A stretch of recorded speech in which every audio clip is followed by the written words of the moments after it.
Buenas tardes a todos, somos el equipo número 7, integrado por Guadalupe Flores, Luis Ángel Santiago, Xiomara Gutiérrez, Montserrat Sánchez, Berenice Luis y una servidora Marcela Vargas.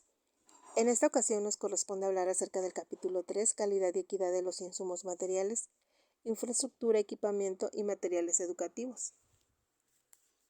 En este capítulo se analiza la calidad de los insumos materiales en las escuelas de educación obligatoria en México, qué tipo de servicios son los que tienen mayores carencias y qué acciones de política se han implementado para dotar o mantener la infraestructura física, equipamiento y materiales educativos en las escuelas de educación obligatoria en el país.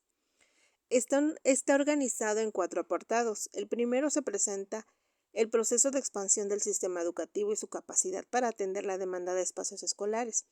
En el segundo se analiza cómo es que la calidad de los insumos materiales de que se disponen en las escuelas, distinguiendo 3 aspectos: infraestructura física educativa, equipamiento y mobiliario escolar y materiales educativos.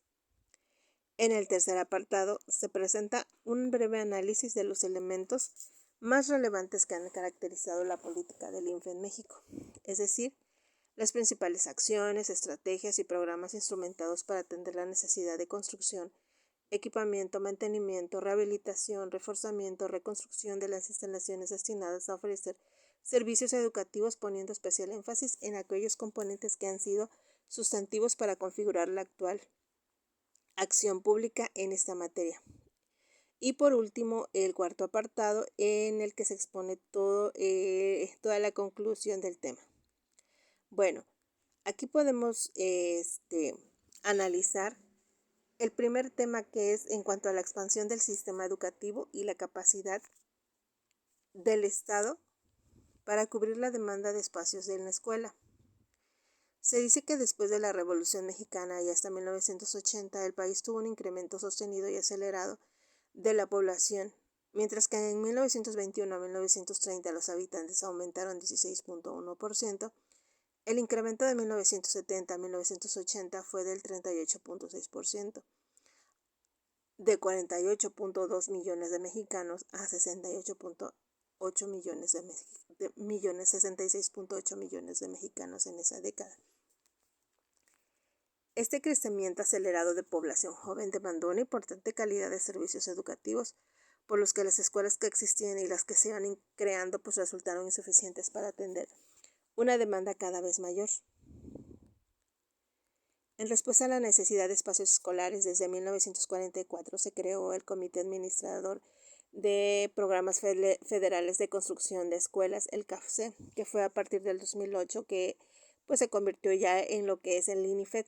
El CAFCE fue el organismo público encargado de planear, construir y habilitar escuelas en todo el país. Durante los primeros años de su operación, la construcción de escuelas se hizo a un ritmo moderado, pero fue a partir del plan de los 11 años de 1959 a 1970, formulado durante el segundo mandato de Jaime Torres Bodet como en ese momento secretario de Educación, que fue cuando se impulsó de una manera importante la creación de la infraestructura escolar, con el fin de atender el rezago de la enorme cobertura educativa. Para mostrar cómo la demanda fue superando la oferta educativa, se muestra cómo es que la cantidad de escuelas primarias y alumnos matriculados de ese nivel es desglosada por periodos quinquenales, es decir, cada 5 años, desde la creación de la SEP de 1921 hasta el 2016. Los datos muestran cómo, a pesar del esfuerzo del Estado mexicano por construir inmuebles escolares, la cantidad de alumnos matriculados fue incrementándose de forma acelerada desde 1921 hasta la primera mitad de los 80, y fue en la segunda mitad de esa década cuando se empezó a reducir la cantidad de alumnos que requerían atención, en consonancia con las políticas de planificación familiar que se implementaron a finales de los 70 y se impulsaron con ahínco durante los 80. El periodo de mayor crecimiento, como se puede observar, el incremento de la matrícula de primaria ocurrió de 1960 a 1980, cuando la tasa quinquenal de crecimiento fue alrededor del 30%. Durante ese lapso, el país casi triplicó el número de alumnos atendidos, que pasaron de 5.3 millones en 1960 a 14.7 millones en solo 2 décadas. Si bien durante ese mismo periodo se crearon un poco más de 43.000 escuelas primarias, lo que implica un crecimiento del 134%. Este fue menor a las elevadísimas tasas de crecimiento de la matrícula escolar. Se puede observar la cantidad de escuelas, alumnos por escuela en educación básica, por periodos quinquenales, desde la fecha que les he mencionado de 1921 a 2016, desglosadas para preescolar, primaria y secundaria. La capacidad rebasada de las diferentes instancias de gobiernos para crear inmuebles que cubrieran las necesidades de matriculación derivó que durante mucho tiempo los recursos se centrasen en la construcción o habilitación de espacios educativos a costa de su mantenimiento. Por lo que, como se verá más adelante, actualmente los inmuebles escolares y como podemos observar en esta institución, presentan carencias y deficiencias en los aspectos básicos de INFE. Como segundo tema tenemos la suficiencia y calidad de recursos materiales en las escuelas en México. Las escuelas requieren una enorme variedad de recursos para operar, las cuales se pueden clasificar en 4 tipos: la infraestructura física escolar, el equipamiento y mobiliario escolar, los materiales educativos y el personal. Como primer punto tenemos a la infraestructura escolar, que es el conjunto de instalaciones y servicios básicos que permite el funcionamiento de una escuela, así como el desarrollo de las actividades cotidianas en el edificio. Como primer punto tenemos aquí lo que es la biblioteca escolar, las aulas de computación, las canchas deportivas, los laboratorios de ciencia, los juegos infantiles y los sanitarios. Como segundo punto está el equipamiento escolar. Este está constituido por una serie de medios o recursos y servicios que requiere la escuela para planear y llevar a cabo determinadas actividades económicas, académicas y administrativas. Entre los recursos de equipamiento se encuentran, por ejemplo, las tecnologías de la información y la comunicación, el mobiliario escolar, que se define como el conjunto de muebles que se instalan en las escuelas en función de los objetivos de planes y programas de estudios vigentes. También entendemos que dentro de lo que es el equipamiento y el mobiliario también se encuentra, por ejemplo, los recursos informáticos, los mobiliarios que requieren los alumnos y los docentes, la lectura, la escritura, la búsqueda de información, la gestión escolar y además del control escolar. En el tercer punto, que se refiere a los materiales educativos, esos son las herramientas de apoyo personal, que para el personal que el docente requiere y que le facilita el desarrollo de las actividades de enseñanza y aprendizaje. Estos se dividen en 2 tipos: los materiales curriculares, que incluyen el plan y programas de estudio, y los libros de texto gratuitos, los libros para el maestro, los materiales educativos. También podemos entender que son aquellos que sirven de apoyo para el trabajo de ciertos temas dentro de una asignatura. Y por último está el personal, que dentro de la escuela también se ha entregado el recurso humano, que cumple alguna función como docencia, dirección, apoyo administrativo, actividades pedagógicas y psicológicas, de apoyo en general para la operación del centro educativo. Tema 3.3. La política de infraestructura física educativa en México. El objetivo de este apartado es de analizar la acción y orientación que ha realizado el Estado mexicano con respecto a las necesidades materiales del INFE o infraestructura física educativa. El INFE tiene 3 puntos importantes que realizar: atender la construcción, mantenimiento y equipamiento de las escuelas, el análisis de las evaluaciones y auditorías, e identificar los principales aprendizajes y áreas de oportunidad. La infraestructura física educativa en México tiene unos antecedentes y características de la política que han influido en lo que es hoy actualmente, los cuales voy a resaltar los puntos más importantes de estos. Desde la creación del Sistema Educativo Nacional, aquel que se encargaba acerca de la infraestructura física educativa en el país era el Estado mexicano, el cual tenía que atender la construcción, mantenimiento y equipamiento de las aulas. Pero debido a la dificultad que tenía, debido a los diferentes contextos de cada estado y de cada municipio, el gobierno decidió que entre los años 80 y 90 realizar varias reformas a fin de descentralizar esa carga administrativa y darle también espacio a los estados y a los municipios de involucrarse en este aspecto. Estas reformas dieron como paso la creación de la Ley General de Infraestructura Física Educativa en el año 2008 y la creación del Instituto Nacional de Infraestructura Educativa. Esta a su vez se encargaba de certificar, evaluar y supervisar la calidad de la infraestructura física educativa. Tras la promulgación de la Ley General de Infraestructura Física Educativa, los estados, así como los municipios, tuvieron que realizar adecuaciones con el fin de crear organismos responsables de coordinar las políticas de la infraestructura física educativa. Estos organismos ayudaban al Estado mexicano a detectar las necesidades de infraestructura física que tenían las escuelas de cada municipio y de cada estado. La acción pública actual que realiza el Estado mexicano, así como los estados y municipios del país, es el fortalecimiento de la calidad de la infraestructura educativa mediante acciones de construcción, rehabilitación y equipamiento de espacios ya existentes. Y no solo eso, actualmente hay una cantidad de estrategias, programas y fondos federales que atienden a las necesidades de manera directa o indirecta a las necesidades y demandas del INFE.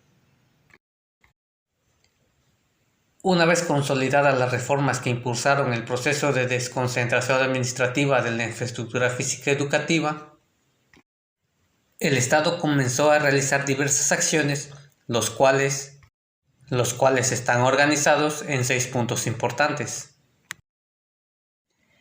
El primero de ellos es el Fondo Federalizado del INFE.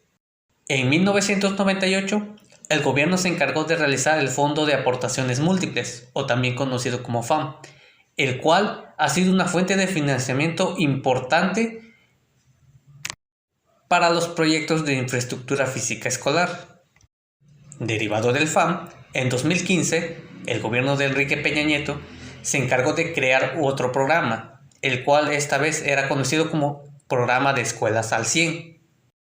Una característica importante de este programa a comparación del FAM es que una parte de este programa cotizaba en la Bolsa Mexicana de Valores, a fin de que esto vaya generando unos ingresos de manera pasiva sin la necesidad de que el gobierno tenga que darle cada año un recurso, haciendo que este sea sostenible por sí mismo. Al igual que el FAM, el programa de Escuelas al 100 se utilizaba para desarrollar proyectos de construcción, rehabilitación y equipamiento de escuelas públicas a nivel obligatorio. Otro punto importante son los programas presupuestarios. Estos programas presupuestarios fueron diseñados por el gobierno federal a fin de proporcionar apoyos de forma directa o indirecta para la mejora de la infraestructura física educativa. Algunos de estos programas que implementó el gobierno son mejores escuelas, escuelas dignas, infraestructura física educativa, así como los proyectos de infraestructura social del sector educativo y mantenimiento de la infraestructura. De entre todos estos programas, el único que siguió vigente hasta el 2019 fue el programa de infraestructura física educativa, operado por el Instituto Nacional de Infraestructura Educativa. Pero estos no eran las únicas fuentes de financiación hacia el INFE. También había otras fuentes de apoyo, el cual es el siguiente punto. Uno de esas fuentes de apoyo eran las aportaciones federales para entidades federativas y municipios, o también conocido como Ramo 33. Pero estos apoyos no necesariamente se ocupaban para la infraestructura física educativa. Aún así, el gobierno, las entidades federativas o municipios podrían utilizar estos recursos a fin de invertirlo en la infraestructura física educativa de los centros educativos. Otro de los fondos eran las previsiones salariales y económicas, o también conocido como ramo 23. Este recurso no correspondía a los gastos directos de las secretarías ni las entidades, sino que era un recurso muy independiente, los cuales también era elección propia, ya sea de la entidad federativa o de los municipios, invertirlo en la infraestructura física educativa que tienen en su región. Una vez implementados esos proyectos, se tenían que hacer evaluaciones y auditorías a fin de comprobar si realmente se solucionaron los problemas de infraestructura física que hay en las escuelas de los diferentes municipios y estados del país. Que de hecho ese es el siguiente punto que se tiene que tratar: el análisis de los hallazgos derivados de las evaluaciones y auditorías realizadas entre el 2010 a 2016. Estas evaluaciones y auditorías encontraron que, a pesar de que realmente se realizaron y aplicaron correctamente estos programas, no significa que esté exento de errores, ya que a pesar de que los beneficios eran palpables, muchas veces no eran capaces de identificar muchas veces las autoridades locales o estatales no eran capaces de identificar con precisión las carencias que enfrentaban los centros educativos, así como el buen uso de los recursos y la utilización del mismo de forma correcta hacia las necesidades infraestructurales de las escuelas, haciendo que la implementación de estos recursos no sean del todo confiables y que se hayan realizado de la manera correcta. Todos estos son áreas de oportunidades que el gobierno debe ver y resolver a fin de que estos recursos sean usados de manera adecuada y realmente sea de gran beneficio para los educandos y para los trabajadores de las instituciones a fin de lograr una mejor educación. El siguiente punto es el programa de las escuelas al 100. Este programa analizó todas las áreas de oportunidades que los demás programas tenían, a fin de poder corregirlos y evitarlos y hacer que este programa sea mucho más factible que las anteriores, a fin de evitar los problemas que los programas anteriores tuvieron al momento de implementarse. Esto hizo que las escuelas al 100 fuera un programa mucho más completo que realmente fue capaz de hacerle frente a muchos de los problemas que los programas anteriores tenían. Aún así, como toda en la vida, no todo es perfecto, puesto que en la aplicación de este programa, los recursos usualmente caían más en zonas urbanas y muy pocos en las zonas rurales, siendo que no había una equidad en la repartición de estos recursos. Esta área de oportunidad, al igual que hizo el programa de escuelas al 100 con las áreas de oportunidades de anteriores programas, puede ser corregido con futuros programas que tomen más en cuenta a las zonas rurales, pero sin dejar de lado a las urbanas, que sea más equitativo el reparto de recursos. A continuación, en el capítulo 4 le hablaremos sobre docentes y directivos escolares, evaluación para la profesionalización. Yo les voy a comentar sobre el INEE. INEE significa Instituto Nacional para la Evaluación en la Educación. Este fue concedido para consolidar mejoras a partir del uso de resultados de la evaluación del Sistema Educativo Nacional, SEM. El propósito de este era lograr un impacto favorable en el aprendizaje de los estudiantes. Con esto, para proponer mejoras en la oferta educativa, como puede ser el buen funcionamiento de las escuelas, la calidad de los docentes, para esto obtener buenos resultados en la evaluación. Y en este caso entraría lo que es el SPD, Servicio Profesional Docente. El papel de este consiste en garantizar la validez de los procesos de evaluación en los concursos de ingreso y la promoción que tienen, así como la evaluación del desempeño de los docentes. Se centra más en el desempeño de los docentes en la evaluación de ellos. Y también entraría lo que es el personal con funciones como puede ser la dirección, supervisión, asesoría técnica, pedagógica en el servicio. También menciona que para implementar el servicio profesional docente y otorgar autonomía al INEE, se modificó el artículo 3 de la Constitución Política de los Estados Unidos Mexicanos y se emitieron tres leyes secundarias que serían la Ley General de la Educación, Ley General de Servicio Profesional Docente y Ley del Instituto Nacional para la Evaluación en la Educación. Estas tres leyes le confieren nuevas atribuciones al instituto, como puede ser la de regular los procesos de evaluación del servicio profesional docente, así para garantizar la calidad de los referentes o instrumentos de las evaluaciones, así como la emisión y el uso de los resultados, y en los procesos de validación formal se llevan a cabo por parte del INEE. En relación con las evaluaciones de alto impacto asociadas con el SPD, Servicio Profesional Docente, como lo mencionaba. Y en cuanto al eje de formación para la mejora profesional, del cual es responsable la Secretaría de Educación Pública, ahí entra lo que ya es la SEP, que está vinculada con los resultados de la evaluación del Servicio Profesional Docente. Aunado a esto, podemos decir que la profesionalización se considera como un proceso continuo orientado al ejercicio útil y responsable de una profesión, en este caso, el de la carrera docente, que comprende de la formación inicial, cuando iniciamos nuestro ingreso a la universidad, y la formación de servicio, que es cuando ya existe una trayectoria o ya somos docentes frente a grupo. A su paso, en el 2013 se estableció el servicio profesional docente normado por la Ley General.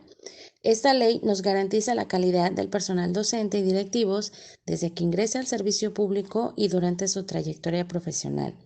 Para implementar el servicio profesional docente y otorgar autonomía al Instituto Nacional para la Evaluación de la Educación, mejor conocido como el INE, se modificó el artículo 3 de la Constitución Política de los Estados Unidos Mexicanos, de las cuales se emitieron tres leyes, lo que es la Ley General de Educación, la Ley General del Servicio Profesional Docente y la Ley del Instituto Nacional para la Evaluación de la Educación. Ahora bien, cuando se habla de la evaluación del desempeño de los docentes, se puede decir que como existe una diversa cantidad de docentes a evaluar, porque existen una diversidad de condiciones de infraestructura, del equipamiento de las escuelas y de los contextos que se encuentran, pues esto ha permitido que se tengan retos técnicos y de logística para que se puedan evaluar a docentes a gran escala. Entonces, esto ha permitido de que existan diversas estrategias para que puedan implementar la evaluación. Entonces, como no podría ser posible, en este caso, pues no podían hacer las evaluaciones mediante la observación del aula, y mucho menos por el pedido del portafolio de evidencias. Entonces, en este caso, hubo una estrategia que utilizaron sobre la planeación e intervención didáctica, en la cual a esto se le llamaba la respuesta construida, en donde el docente describía su contexto y fundamentaba sus decisiones en torno a su práctica, apoyándose de algunas evidencias nada más. Y bien, dentro de las características de la evaluación de desempeño, estuvo integrado por 4 etapas. 1, que fue el informe de responsabilidades profesionales. 2, el expediente de evidencias de enseñanza. 3, examen de conocimientos y competencias didácticas que favorecen el aprendizaje de los alumnos. Y la 4, la planeación didáctica argumentada. Esto también provoca que se reconozca la necesidad de contar con más elementos para evaluar el desempeño de los docentes, que a su bien a los docentes de escuelas indígenas, de escuelas multigrado, de telesecundarias en educación básica, solamente serían evaluados a aquellos que de manera voluntaria desearan participar, y esto a su vez les permitiría estudiar las características de las prácticas que ejercían, comprendiendo la diversidad, las condiciones del entorno de las escuelas y las necesidades de la formación para la profesionalización. Si nos regresamos tantito, podemos decir que antes de que se implementara el servicio profesional docente, funcionaban 3 vías para la promoción y el estímulo hacia los docentes, que en la primera era el escalafón vertical, el programa de carrera magisterial y el programa de estímulos a la calidad docente, que esto quiere decir que eran los resultados que se obtuvieran del examen enlace, que quiere decir Evaluación Nacional del Logro Académico en Centros Sociales. Ahora bien, cuando pasamos a hablar de la formación inicial, podemos decir que es el comienzo de la trayectoria del desarrollo profesional que luego le da paso y continuidad a la formación de servicio. Uno de los dos, o mejor dicho, de los dos ejes dentro del servicio profesional, bueno, los más destacados son la evaluación y la formación.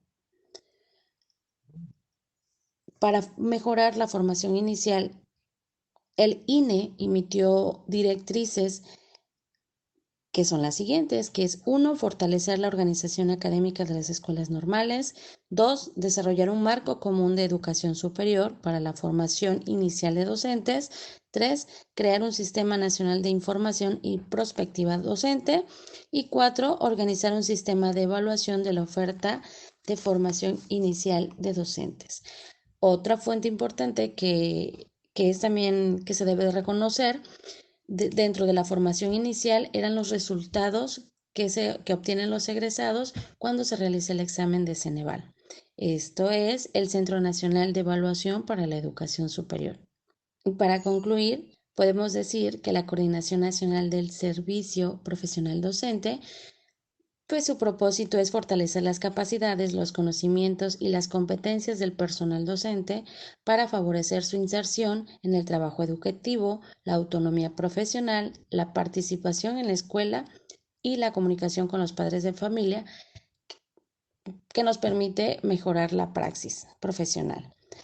Es por ello que la SEP promueve acciones por medio de los consejos técnicos escolares y de zona, en la cual son espacios que permite a los docentes hacer una autoevaluación, un análisis y una planeación y el seguimiento que le deben de dar para poder garantizar el aprendizaje de excelencia a los alumnos. Continuamos con el capítulo número 5, que se llama Calidad del currículo y de la organización escolar. Esta se divide en 2 puntos.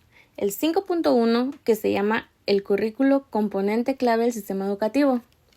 Para esto nosotros sabemos que el currículo es un componente que explicita qué enseñar o qué aprender, donde prácticamente se ven los contenidos y cómo lograrlo con los métodos educativos.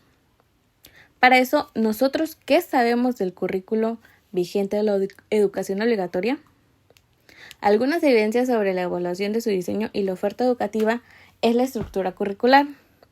Esta es de gran complejidad por la enorme cantidad de elementos que conlleva y por ello dificulta su práctica docente, pues nosotros somos los principales destinatarios de este documento. De hecho, algunas evaluaciones muestran que la cantidad de elementos que trae es muy saturada, lo cual dificulta la focalización hacia el logro de las intenciones educativas. Continuamos con la equidad del currículum. Nosotros debemos ofrecer una educación de calidad con equidad. Debemos reconocer que nuestro país es muy diverso y que es necesario impulsar, de hecho, más esfuerzos para brindar que todos los alumnos asisten a la escuela y que tengan muy buenas experiencias educativas. La congruencia interna del currículum, que prácticamente sería el enfoque por competencias, nos dice que el currículum es un instrumento pedagógico. Busca orientar la práctica docente, por lo que es de mucha importancia que contenga orientaciones necesarias para alcanzar estas propuestas.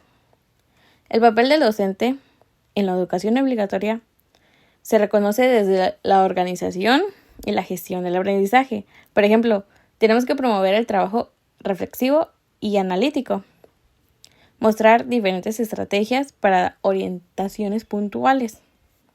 El papel del alumno desde la educación básica puede identificarse desde el planteamiento del enfoque de competencias, aprendizajes esperados, rasgos de perfil de egreso, estándares curriculares. Todo esto es la organización de su trayecto formativo. Algunos de los retos del currículo 2017 lo manejamos en 2 puntos, que son las fortalezas y limitaciones. El currículo como documento de continuidad y cambio. En esta, las ideas están a favor del pensamiento crítico, la eliminación de la formación memorística y la asignación de un papel más activo a los estudiantes. También el currículo para la población indígena, los alcances de su diseño. En esta debemos incorporar las asignaturas de lengua indígena como lengua materna y como segunda lengua, además del español como segunda lengua. El desarrollo de habilidades socioemocionales y sus retos metodológicos. En esta incluimos lo que es la educación socioemocional. Como bien sabemos que en los planes 2017 incorpora lo que es el campo formativo de la educación socioemocional. Los márgenes de libertad y la autonomía curricular. En esta presentamos que es una oportunidad muy grande para avanzar hacia un diseño participativo y de pertenencia. Permite que las escuelas se asuman como protagonistas más vitales en el proceso formativo. Algunas de las ideas prospectivas para el currículo de la educación obligatoria 2017 es que se alinee a los planteamientos de la Agenda 2030. Bien sabemos que la Agenda 2030 contiene 17 objetivos, que de hecho son los que la ONU detectó a nivel mundial con las situaciones que hay en la sociedad. Y también supone a los docentes como formativos suficientemente sólidos para implementar el enfoque propuesto de su programa de estudios. Les presento el tema 5.2, la escuela como el espacio de concreción del currículo. Y ustedes estarán preguntando, ¿qué es el currículo? Bueno, el currículo son aquellos planes y programas de estudio, además como los libros de texto, los cuales pues son modificados según cada sexenio o cada partido político. Como se ha observado anteriormente, cada sexenio pues los van cambiando, esto pues con el objetivo de manejar una educación de calidad. Estos planes y programas, igual como los libros de texto, están diseñados con una estructura por grado, lo cual pues facilita los contenidos que se le van a aplicar a los niños. Esto puede ser de beneficio para las escuelas con una estructura unigrado. Como ya sabemos, las escuelas que tienen esta estructura, se trata de que un docente esté frente a grupo de diversos niños con diferentes edades y diferentes niveles educativos. Es decir, puede estar el maestro con, un ejemplo, 2 niños de primero, 5 niños de segundo, 3 niños de tercer grado de primaria o incluso de preescolar, de acuerdo pues al nivel educativo. Las escuelas multigrado surgieron en el siglo XIX por el motivo que, como indica el artículo 3º de nuestra Constitución, todos los niños y niñas de México tienen derecho a la educación. Por ello, se estableció estas escuelas en las poblaciones donde casi no está este servicio, es decir, en las comunidades y poblaciones rurales. Sin embargo, aunque esto tuvo una gran mejoría en ese tiempo, actualmente seguimos utilizando las escuelas multigrado y es lo que se nos presenta en esta tablita que yo les presento aquí, la tabla 5.1. Y bueno, esta es una gráfica que muestra el ciclo 2015 y 2016, en donde, bueno, aquí si se puede analizar, vemos que en un total de escuelas, hablando del nivel preescolar de 88.293, las escuelas multigrado que existen en el país son de 44.408. ¿Qué nos quiere decir esto? Que el 50% de las escuelas son multigrado. Es decir, como ya lo mencioné anteriormente, hay un maestro por cierta cantidad de alumnos con diferentes grados educativos.